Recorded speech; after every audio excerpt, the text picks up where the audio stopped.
Ladies and gentlemen, and welcome to this episode of the Dan Dawson Show. So, as I previously reported, the Fifth Circuit Court of Appeals has stopped Biden's vaccine mandate in its tracks. Now, let's look at what the White House decided to come out and do. Go on a journey with me. This is from The Hill, Morgan Chalfant. Man, why can't any of these reporters get names I can pronounce? Jeez. Anyway, keep in mind The Hill is fairly left-leaning, so take everything with the slant it is. It says the White House on Monday urged businesses to move forward with implementing rules for coronavirus vaccines after a federal court stayed President Biden's vaccine or test mandate for private companies. Well, she lies better than Pazaki. They're about the same level. We think people should not wait, White House Deputy Press Secretary Karen Jean-Pierre told reporters on Monday. We say, do not wait to take actions that will keep your workplace safe. It is important and critical to do, and waiting to get more people vaccinated will lead to more outbreaks and sickness. Keep in mind that even the vaccinated are getting the illness. This is about compliance. It's not about your health. We're trying to get past this pandemic, and we know the way to do that is to get people vaccinated, Jean-Pierre said, or Jean-Pierre added. So, no, they're trying to drag out the pandemic because it grants them more power. And that's kind of really their whole thing. They want that power. They want that power over you and your body. That's why they want you to comply. Nazis did the same thing. You had to carry a card proving whether you were Aryan or you were of Aryan descent to get into bars, restaurants, stuff like that, pretty much like you have to do now, grocery stores. Thank God for certain states like Texas and Florida.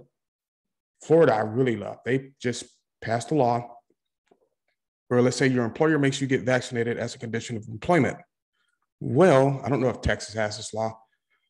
Well, should something happen to you because of the vaccine, like take NBA player, I forget his name, the young kid, rookie superstar, right? Got vaccinated, got blood clots. Remember, blood clots ended, what was his name?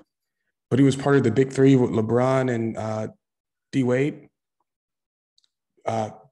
Chris Bosh ended his career. So this kid's career could be over. Now, if he was in Florida, he'd be able to sue for lifetime earnings. But I think he's in New York or some shit. So you know how they are.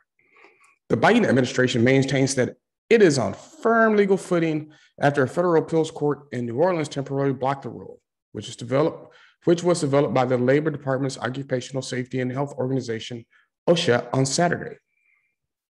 I'm thinking, honestly, at this time, it may be time to, if not get rid of OSHA, restructure it. They should not be under the purview of the president.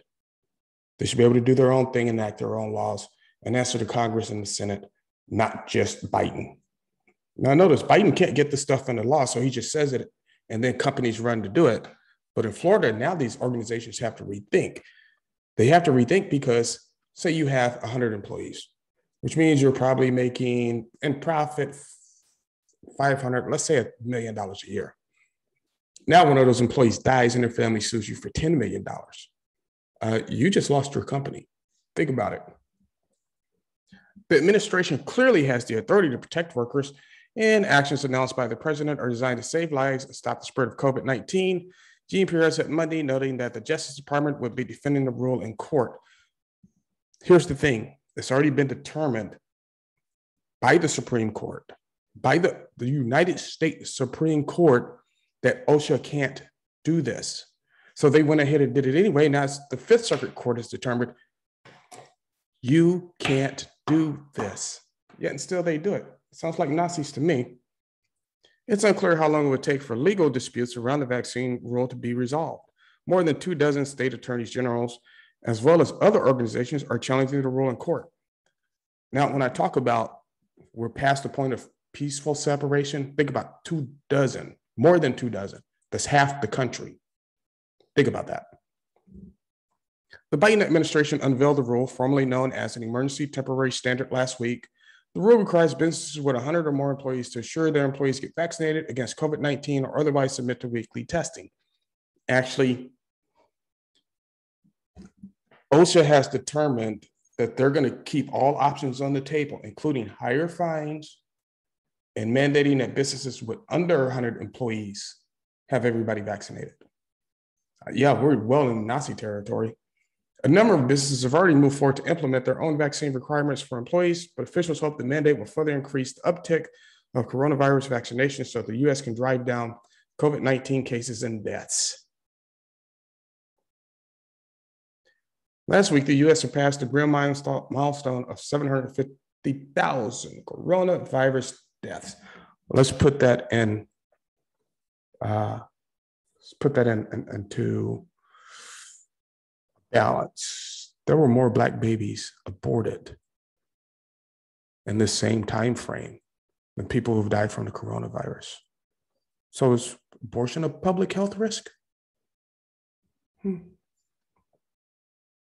just being facetious here, but hell, honestly, there are probably more people shot in Chicago than that. Federal law gives OSHA the authority to issue an emergency temporary standard if it determines workers are exposed to a grave danger that necessitates the rule. I'm quite confident that when this finally gets fully adjudicated, not just a temporary order, the validity of this requirement will be upheld. White House Chief of Staff Ron Klain said on NBC's Meet the Press over the weekend, if OSHA can tell people to wear a hard hat on a job, to be careful around chemicals, it can place these simple measures to keep our workers safe, he said. And see, here's part of the problem. This is not just a simple measure. It's not just a simple measure. You're talking about something that, one, might be against your religion. Two, you might not even be able to medically get. Go consult your doctor. Make sure you don't have any allergies to any of these vaccines, these experimental vaccines that are going to harm you. You have to look at that. But it's just more tyranny, more and more tyranny. All righty. So thank you for watching this episode of the Dan Dawson Show. Like, subscribe, share. And as always, especially in these days and times, do what you got to do.